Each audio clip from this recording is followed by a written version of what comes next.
Bonjour Florence Fostergaard. Nous sommes donc ensemble aujourd'hui, comme nous l'avons fait déjà avec Jean-Christophe Camus, pour que Florence nous présente son métier de journaliste. Vous avez été nombreux à poser des questions très très intéressantes sur le Padlet la semaine dernière, lorsque nous avons donc commencé ce travail sur la semaine de la presse à l'école et à la maison. Donc nous sommes là aujourd'hui avec Madame Quintin et Madame Camus pour poser les questions des élèves de nos classes à Florence. Bonjour. Voilà. Donc nous allons commencer avec le petit point météo, puisque Taïra nous demandait s'il fait beau en ce moment et chaud aux États-Unis. Ça dépend des jours. Aujourd'hui, non. Aujourd'hui, il fait plutôt gris et frais. Il fait à peu près, mais il est tôt, hein, il est 8h30 du matin ici. Donc, il fait à peu près 12 degrés à peu près. Et je pense pas que ça va être une très belle journée. Mais on n'a pas eu encore vraiment de très belles journées comme vous avez eu, je pense. Donc, non, non, pas encore. Mais ce n'est que le mois d'avril. Donc voilà. Bien. Oui, puisque je rappelle que le décalage fait que chez Florence, il est 8h30 et comme nous sommes ici en France avec 6 heures de décalage, il est 14h30 ici au moment où on enregistre. Donc Florence est à New York pour son travail. Elle travaille donc à ONU Info, la chaîne d'info de l'ONU, les Nations Unies. Et on commence peut-être avec une question de Bintou, qui est en CE2. Oui, alors Bintou qui est au CE2 demande ça fait quoi d'être journaliste? Ah, ben, Bintou, merci de poser cette question. D'être journaliste, surtout d'être journaliste à New York et être journaliste aux Nations Unies, c'est un très très beau métier parce que ça vous permet un peu de voyager, même si vous ne voyagez pas, parce que ça vous permet aussi de connaître le monde, de vous intéresser au monde.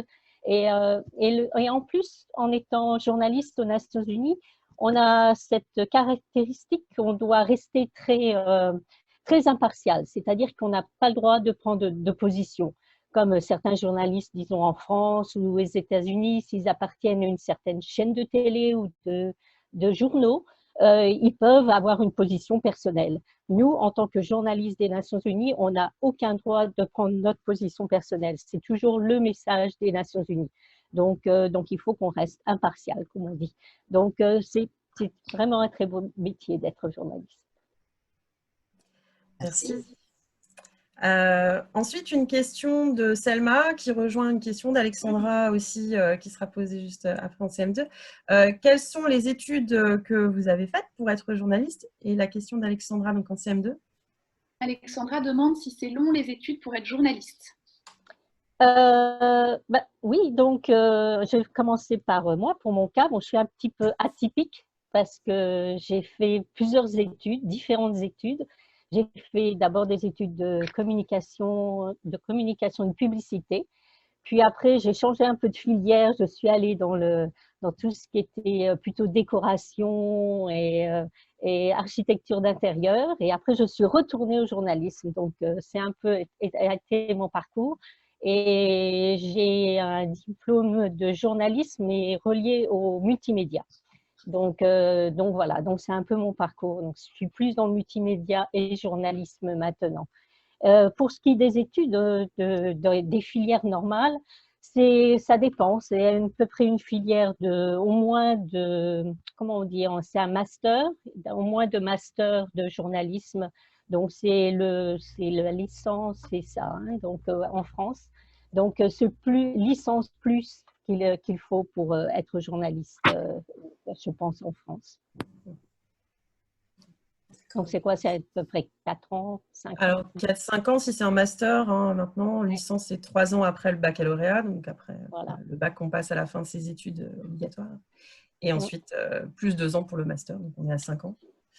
Si ça n'a pas changé. Et personnellement, je me suis beaucoup formée avec des petits stages donc, de multimédia, donc apprendre un peu tout ce qui était multimédia, comment faire des vidéos, et donc, parce que c'est très, très important maintenant pour être journaliste d'être multitask, comme on dit ici, donc être capable de faire des interviews papier, de faire des interviews vidéo, de monter vos vidéos, d'être ici comme parler à quelqu'un. Donc, c'est très, très diversifié maintenant d'être journaliste.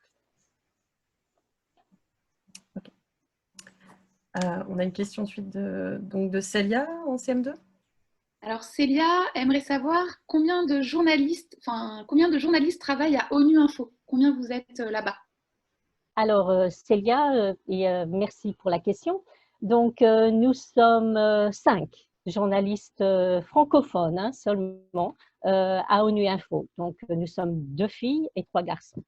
Donc, voilà, c'est l'équipe de journalistes à ONU Info des Nations Unies. Merci. Alors moi, après, j'ai une question de Ryan qui est au CE1. Alors, il a plusieurs questions, mais d'abord, ça fait quoi de parler 8 langues? Ah, bah, moi personnellement, je parle pas, Ryan, je parle pas 8 langues. J'en parle 4 déjà. Je parle français. C'est déjà pas mal. Le français, l'anglais, l'allemand et l'espagnol. Bon, l'allemand, j'avoue, je suis très, très à l'aise pour le parler. Les 8 langues, ce sont vraiment les 8 langues des différentes unités. Nous sommes donc 8 unités à l'information des Nations Unies et une autre unité vient de s'ajouter. Donc, on est en fin de compte 9 langues. Donc, nous avons le français, l'anglais, l'espagnol, le russe, le chinois, je vais en oublier, l'arabe, le portugais, le Kiswahili, qui est pour les pays africains, et dernièrement, donc, hindi. Donc voilà, moi je parle pas 8 langues, mais il y a 8 langues, donc nous faisons l'information dans 9 langues de travail. Ce n'est pas vraiment les langues de travail, mais nous faisons les nouvelles dans 9 langues différentes. D'accord. Alors après, il demande, est-ce que vous travaillez toujours dans cet endroit? Oui. Donc, j'imagine à l'ONU. Oui, pendant le confinement, non, puisque les Nations Unies sont fermées depuis maintenant 3 semaines.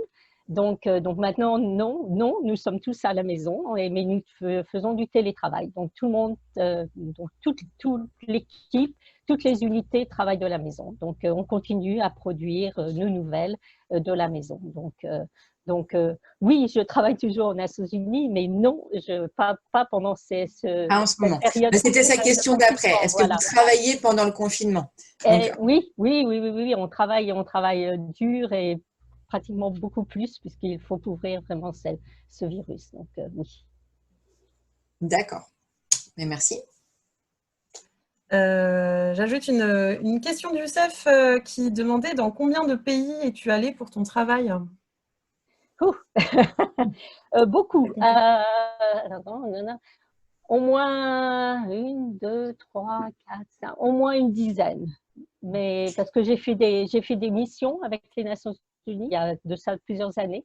Donc, je suis allée au Sahara occidental, je suis allée à Copenhague, je suis allée au Cambodge aussi. Et en étant dans ces régions-là, j'ai beaucoup voyagé. Donc, j'ai au moins voyagé dans 10 pays à peu près. Donc avec les Nations Unies. Donc, je ne peux pas tous vous les énumérer, mais pas mal de pays d'Afrique et de pays asiatiques aussi. Super. Et une autre question de Youssef qui demande, est-ce que tu aimes les États-Unis? Et il nous dit aussi que lui aimerait bien y aller un jour.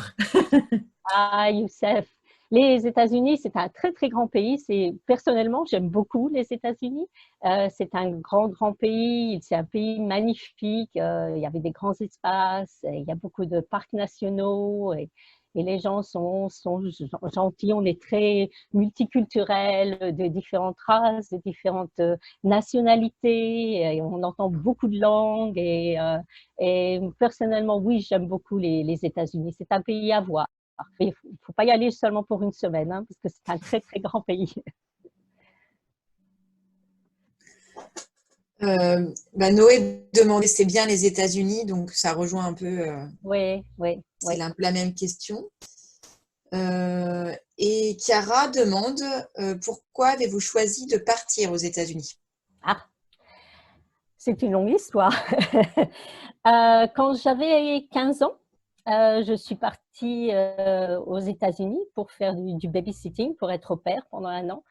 Et quand je suis rentrée en France, je me suis dit, je reviendrai aux États-Unis. D'une façon ou d'une autre, je retournerai aux États-Unis.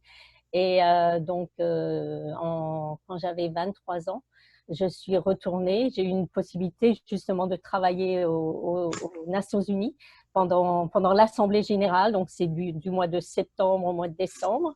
Et c'est là que tous les chefs d'État viennent parler à l'Assemblée générale et aux Nations Unies. Et donc voilà, donc c'était il y a plusieurs années maintenant. Et je suis restée après ces 3 mois. Et je pense dans 2 ans, ça va faire 40 ans que je suis aux États-Unis. Pas 40 ans aux Nations Unies, mais c'est un peu pour ça que j'aime beaucoup ce pays, j'aime beaucoup leur culture, j'aime beaucoup la façon dont les gens sont. Et j'aime beaucoup travailler aux Nations Unies. C'est un endroit très spécial qui nous permet de rencontrer toutes les cultures. Nous, à notre étage, on est au 11e étage des Nations Unies, dans la grande tour.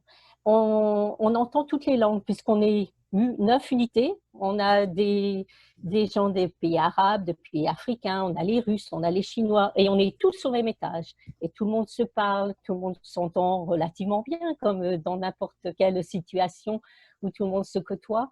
Mais je pense que c'est ça qui est formidable de travailler aux Nations Unies, c'est de pouvoir côtoyer des cultures que l'on ne connaît pas et des gens qu'on ne connaît pas.